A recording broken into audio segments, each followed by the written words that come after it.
ഇന്ന് മുനമ്പത്ത് കണ്ടതെന്ന് പറഞ്ഞാൽ ഞങ്ങൾക്കൊരു ടാർഗറ്റ് ഉണ്ടായിരുന്നു, ഞങ്ങൾക്കൊരു ആഗ്രഹമുണ്ടായിരുന്നു. ആ ആഗ്രഹ സഫലീകരണമാണ് ഇന്ന് മുനമ്പത്ത് കണ്ടത്. ഞങ്ങൾക്കൊരു ഉറപ്പ് വേണമായിരുന്നു, അത് ഇത്രയും വലിയൊരു ഉറപ്പ് ഞങ്ങൾക്ക് കിട്ടിയത്. ആ ഉറപ്പിൻ്റെ സഫലീകരണമാണ് ഇന്ന് മുനമ്പത്ത് കണ്ടത്. നമ്മൾ ആപത്തിൽപ്പെട്ട് കിടക്കുമ്പോൾ നമ്മളെ സഹായിക്കുന്നവൻ ആരാണ്, അവനോട് തിരിച്ച് നന്ദി കാണിക്കുക എന്നുള്ളത് മനുഷ്യ സഹജമായുള്ളൊരു കാര്യമാണ്. അപ്പം ഞങ്ങളുടെ ആപത്തിൽ ഞങ്ങളെ സഹായിച്ചത് ഞങ്ങൾ അവരോട് തിരിച്ച് ഞങ്ങളുടെ ഒരു നന്ദി കാണിക്കുന്നു.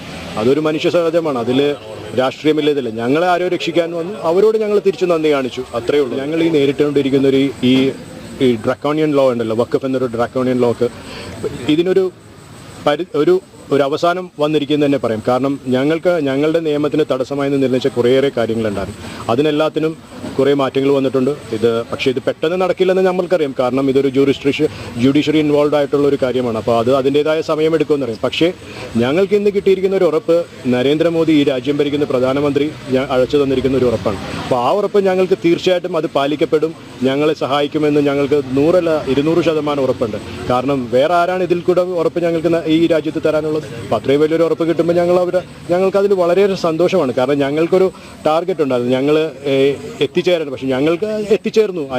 അതിന് ഇനിയും കുറച്ച് കടമ്പകളുണ്ട്. ഏതായാലും ഞങ്ങൾ ഇത്രയും കഷ്ടപ്പെട്ടില്ല, ഇനി കുറച്ച് കാര്യം കൂടി ഉണ്ടാവും ഞങ്ങളുടെ കാര്യങ്ങൾ. അപ്പോൾ അദ്ദേഹം തന്നിരിക്കുന്ന ഉറപ്പെന്ന് പറഞ്ഞു കഴിഞ്ഞാൽ ഞങ്ങളുടെ ഭൂമി ഞങ്ങൾക്ക് തിരിച്ചു തന്നിരിക്കുന്നു, അദ്ദേഹം ഉറപ്പ് തന്നിട്ടുണ്ട്. അപ്പം ഞങ്ങൾക്കതിൽ പൂർണ്ണ വിശ്വാസമുണ്ട്. ഞങ്ങൾക്കതിൽ ആരോടും മറ്റുള്ളവർക്ക് പല പ്രൊപ്പഗാൻഡ ഉണ്ടാവും, മറ്റുള്ളവർക്ക് പല ആഗ്രഹങ്ങളുണ്ടാവും. പക്ഷേ ഞങ്ങളുടെ കാര്യങ്ങളിൽ ഇന്ന് ഞങ്ങൾക്ക് കിട്ടിയിരിക്കുന്നത് നരേന്ദ്രമോദിയുടെ ഉറപ്പാണ്, അല്ലാതെ വേറെ ആരുടെ ഉറപ്പ്. അതായത്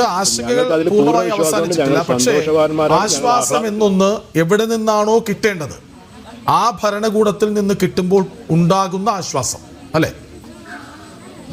തീർച്ചയായിട്ടും. കാരണം ഞങ്ങൾക്ക് ആശ്വാസം പല സ്ഥലത്ത് ഞങ്ങൾ ആശ്വാസം തേടിപ്പോയി, എല്ലാവരും ഞങ്ങളെ ആശ്വസിപ്പിച്ച് വിടുമായിരുന്നു. പക്ഷെ ഇതങ്ങനെയല്ല, നിങ്ങളുടെ കാര്യം പരിഹരിക്കപ്പെടുമെന്നുള്ളൊരു പൂർണ്ണ ഉറപ്പ്. അതും നരേന്ദ്രമോദി ഈ രാജ്യം ഭരിക്കുന്ന ഒരു പ്രധാനമന്ത്രി ഞങ്ങൾക്കൊരു ഉറപ്പ് തരുമ്പോൾ ഞങ്ങൾക്ക് വേറെ ആരുടെ വാക്കാണ് ഞങ്ങൾ നോക്കേണ്ടത്?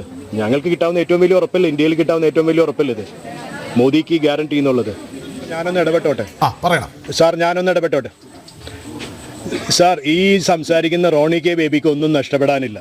ഞാനൊരു വീട് നഷ്ടപ്പെടുന്ന ഒരു വ്യക്തിയാണ്. എനിക്ക് ഈ നിയമം ഇന്നിവിടെ ഉണ്ടായിരുന്നെങ്കിൽ എൻ്റെ വീട് നഷ്ടപ്പെടും.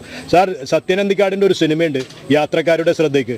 അതായത് അതിൽ ഗോപാലൻ എന്ന് പറയുന്ന ഒരു ക്യാരക്ടറാണ്. അതാണ് എനിക്ക് റോണി കെ ബേബിനെ കാണുന്നത്. അതായത് അയ്യോ ഭഗവാനെ അപ്പനെ രക്ഷിക്കണം, എന്നാലും ഞാൻ അവനെ കോടതി കയറ്റുമെന്ന് പറയുമല്ല. റോണി കെ ബേബി, എനിക്ക് സംസാരിക്കുന്നത് ഞാൻ ആരെയും വാക്ക് കേട്ടിട്ടല്ല ഞാൻ സംസാരിക്കും. ഞാൻ എൻ്റെതായ കാര്യങ്ങളാണ് സംസാരിക്കുന്നത്. അല്ലാതെ നിങ്ങളുടെ പോലെ പാർട്ടി ഓഫീസിൽ നിന്ന് പറയുന്നതും കേട്ടിട്ട് വന്ന് സംസാരിക്കണമല്ല, അല്ല അരമനയിൽ നിന്ന് കേട്ടിട്ട് പറഞ്ഞിട്ട് വന്ന് സംസാരിക്കണമല്ല.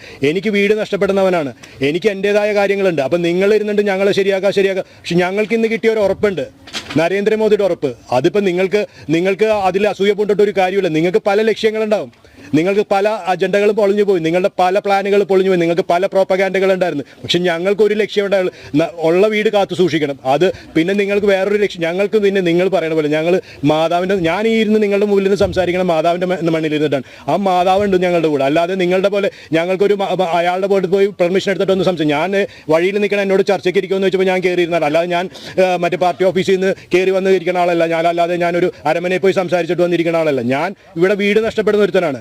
അല്ലാതെ നിങ്ങൾ അതാണ് പറഞ്ഞത്, നിങ്ങൾക്ക് മോൻ ചത്താലും കുഴപ്പമില്ല, മരുമോളുടെ കരച്ചിൽ കാണണമെന്നും പറഞ്ഞ് കിടക്കണം. ഈ സ്വഭാവം നിർത്ത് ദൈവത്തോർത്ത്. ഞങ്ങൾ മോനമ്പൻ ജനത 1965 ജീവിക്കണം. ഞങ്ങൾ 2025 നിങ്ങളുടെ ക്യാപ്സ്യൂളൊക്കെ നിങ്ങൾ വീട്ടിൽ വെച്ചിട്ട് പോവാ. വീട്ടിൽ പിള്ളേരെ പറഞ്ഞു പഠിപ്പിക്കുന്നതൊക്കെ ഞങ്ങളെ പറഞ്ഞു പഠിപ്പിക്കല്ലേ. ഞങ്ങൾക്ക് ഇന്ന് മോദി തന്നൊരു ഉറപ്പുണ്ട്, ഞങ്ങൾ ആ ഉറപ്പിൽ വിശ്വസിച്ചിരിക്കണം. ഞങ്ങൾക്ക് 100 അല്ല 300% വിശ്വാസമുണ്ട് അതിൽ.